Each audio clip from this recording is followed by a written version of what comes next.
আমি ধরলো তখন জেসিকা বলে টাকা পয়সা আমি অবশ্যই চাই, কিন্তু এমন টাকা পয়সা চাই না যেখানে ভালোবাসা থাকবে না। এই জন্য সে নিজের পরিবারের সাথে এমন ধর্মীয় একটা ছবির পরিচয় করিয়ে দেবে আর বলবে যে সে তার বয়ফ্রেন্ড। এসব বলতে বলতে যখন রেডি হয়ে নিকোলাস তার সামনে চলে আসে, জেসিকা এবার তাকে দেখে আরো একবার অবাক হয়, কারণ এবার তাকে দেখতে সত্যি অনেক বেশি ভালো লাগছিল।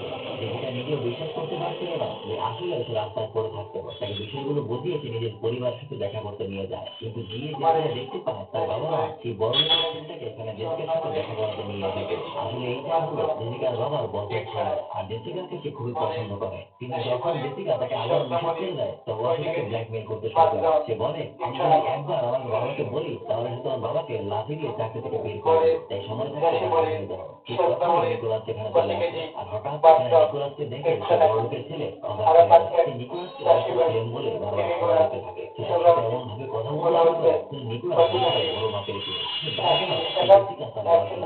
তাই সে তাদের প্রত্যেকের কাছে ক্ষমা চেয়ে সেখান থেকে চলে যায়। আর তখনই জেসিকার মাথায় একের পর এক প্রশ্ন ঘুরতে থাকে। সে তাকে সরাসরি জিজ্ঞাসা করে, আমাকে জানাও যে তুমি আসলে কে? তোমাকে দেখে সত্যি আমি বেশ অবাক হয়ে আসছি, সবাই তোমাকে এত সম্মান দিয়ে কেন কথা বলছো? তখনই সেখানে জেসিকার বাবা জানায় এ হচ্ছে সেই মিলিয়নিয়ার নিকোলাস সেন, যিনি তার নিজের সকল অর্থ সম্পদ একটা চ্যারিটিতে দান করে দিয়েছে। জেসিকা নিজেও জিজ্ঞাসা করে, তুমি সেই নিকোলাস সেন? তখন সে স্বীকার করে যে সে আসলে সেই নিকোলাস সেন।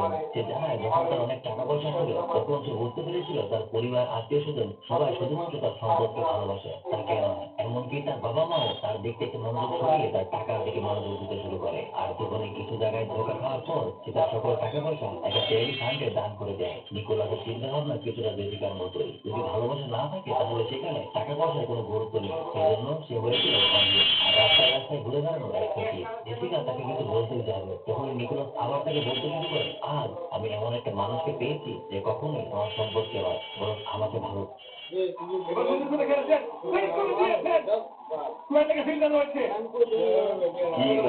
চিকেন বিরিয়ানি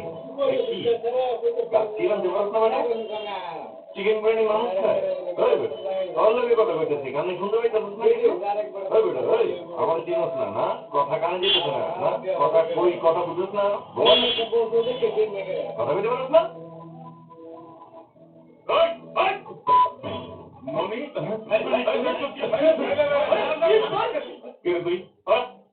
তুই করে কথা কর, এই ফুটে করি না মাথা দিয়ে ভাড়া দেবে। কেন তুই আমার জন্য আমি ভাই ভাই আমি ভাই ভাই ভুল হয়ে গেছে ভাই, আমার ছোট ভাই আমি লয়েছি ভাই, ওর চিনে নাই আপনারে, ভুল হয়ে গেছে ভাই, ভুল হয়ে গেছে, আমি বুঝতে পেরেছি ওর কপর তো মেলো পড়বে আর মায়ের মনে লাইট থাকতে ভাই কান্দম তার মুখে তুই চলে ভাই, ভুল হয়ে গেছে ভুল হয়ে গেছে ভাই, আমি কাজ করি এখানে আপনাকে তো বড় ভাই আনন্দ ভাইটা বড় ভাই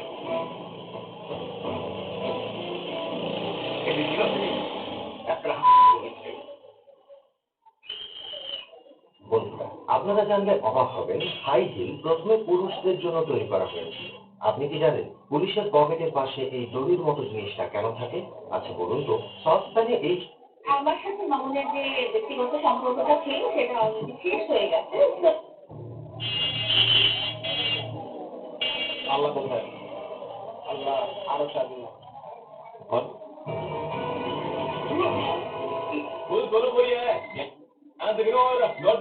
হ্যালো জি বাবু।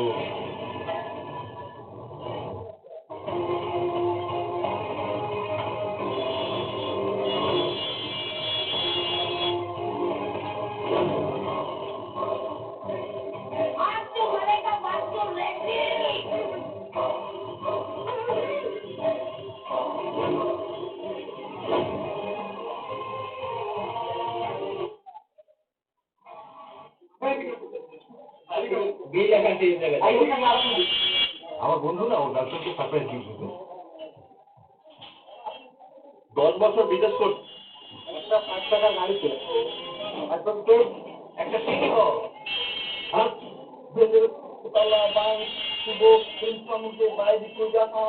আমরা সবাই মামুন জানা বই করি না বুঝি তোমার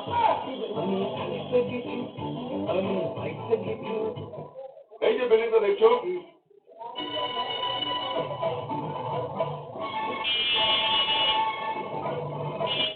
বাঙালির কাছে নাকি টাকা নাই, বাঙালি নাকি ফকিন্নি। এই কথা আমার সামনে যে কইব ওরে এই শীতের মধ্যে হাতির দিলে 3 বার চুবাম। এই দেশের পাবলিকের মতো বড় লোক, এই দেশের পাবলিকের মতো এত ধান্দাবাজ এই পৃথিবী।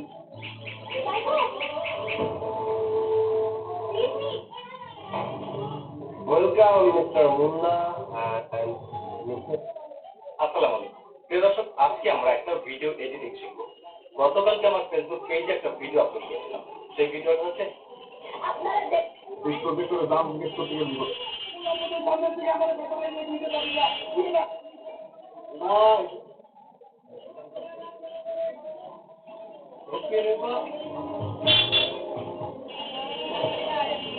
সলমান খানের বোনকে কি টাকার জন্য বিয়ে করেছে আয়ুষ? ভাইজানের কাছে ক্ষমা প্রার্থনা করে সত্যিটার সামনে আনলো আয়ুষ। বলে রাখা ভালো, অর্পিতা খান কিন্তু সলমান খানের আপন বোন নয়। সলমান খানের বাবা সেলিম খান অর্পিতাকে দত্তক নিয়েছিলেন। শোনা যায় যে সলমান খানের পিতা সেলিম খান রোজ মর্নিং ওয়াকে যেতেন এবং সেখানেই একজন ভিখারিনী তার কন্যা সন্তানকে নিয়ে ভিক্ষা করছিল। তাই দেখে ভাই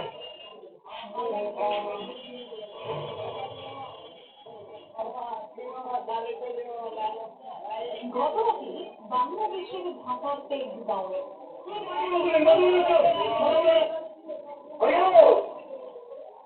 পনেরো কেজি ওজন নিয়ে লড়তে চড়তে পারে না হামদা, দাম করলে আপনি তাড়াতাড়ি নামবো। Welcome to my show. Welcome to my show. আমার খারাপ দাও। কাবা ঘর যদি কখনো ডুবে যায়, এই কাবা তওয়াফ করা হবে কিভাবে? 2 নম্বর প্রশ্ন করেছেন যে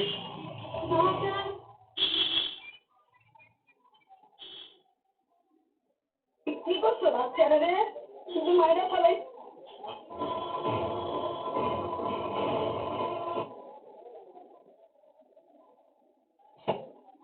স্যার আমাকে বাঁচান স্যার, ওদের হাত থেকে আমাকে বাঁচান। আরে ও কিছুই করবে না, ও আমাদের ভাইয়ের একটা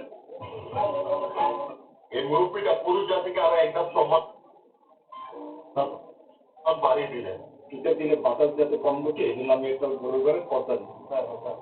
এইটা গরুতে প্রসব করে ভিজে ফেলে এখন তাজা মানে পানিটা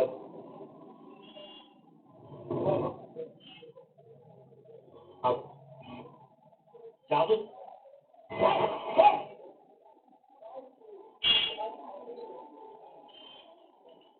আপনার ইচ্ছা আর যত দিবেন।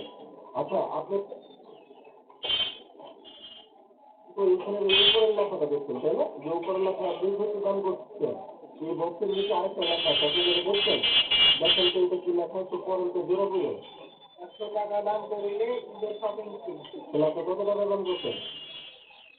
আপনি 100 টাকা দাম করছেন? তাহলে তো আপনার কি লেখা কি এখন আপনার জন্য বই না গেছে না? তাহলে তো আপনি কিছুদিন আগে আমি একটা বৃদ্ধাশ্রমে গিয়েছিলাম, সেই বৃদ্ধাশ্রমের দেয়ালে লেখা আছে, একটা মা লিখে রেখেছে, মা বলেছে, মা লিখে রেখেছে, বাবা এই বাড়িতে তোর বাড়িতে আমাকে একটু নিবি, বাবা এই বাড়িতে তোর বাড়িতে আমাকে একটু নিবি। দেখি ভাইরাল হওয়া আপনাদের প্রয়োজন। আমি তো মরার আগে 3টা জিনিস সুপ্রিয় একজন আমাকে 5 বছর ভাই বিবেচনা যখন তার জাদুকরি পাওয়ার দিয়ে তাকে একটা প্রশ্ন বানিয়ে দেয়।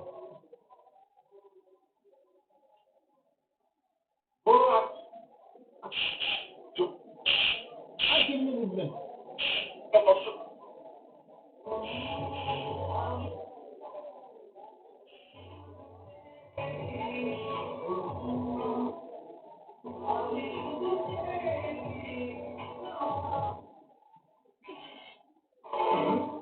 এই দিনের মধ্যে হইল বোবা ইকবাল খুবই আজব, সারাদিন একটা কথাও কয় না, পরে গান গায়। নমস্কার, হইল রফিক, গন্ধ থেকেই শিকার খুঁজে পাই, এই জন্য সবাই কুত্তা রফিক নামে আদাব দাদা। দাদা হচ্ছে মিজান আর হচ্ছে সাকিব, আমরা একই মহল্লার। এই যে আকাশ শুদ্ধ ভাষা যখন দিলা খেজুরের গুড়ার খোলা দিলায় আছে রে ভাই সুন্দর বনের গাছ। পাখিরাতে আসবে